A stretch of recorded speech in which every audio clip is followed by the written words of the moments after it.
After completing a basic or advanced policy search, the search criteria is always shown along with all matching records identified. However, only the first 100 results will be shown, regardless of the number of matching records.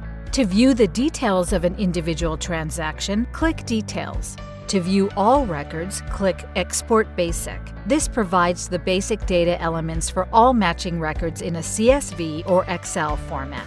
For example, you could use Export Basic to obtain monthly or annual report data as a supplement to your monthly or annual PDF reports, or to assist in reconciling your submissions with SLTX. With Export Basic, this file includes the basic data elements for all matching records: policy number, insured name, transaction type, total premium, tax, stamping fee, total gross, effective date, report date, batch number, broker name, and TDI license number. Export Full allows you to see all data points included and/or required to make a filing submission with SLTX for all matching records. This involves but is not limited to all data contained in the basic export and SLTX ID, policy ID, corrects original ID, issue date, filing user, entry method, last updated date, insurer, coverage code, coverage amount, class code,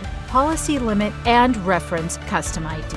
When a single record has more than one coverage and/or more than one insurer, data will be entered as multiple rows in the export to demonstrate appropriate coverage and insurer amounts. However, the total premium in column G will not be separated. In this instance, you must calculate premium amounts from the coverage amount in column AQ. You can easily identify this data scenario by observing the SLTX ID column. The SLTX ID will be displayed in multiple rows for each coverage insurer combination. Otherwise, there will be a single row per SLTX ID.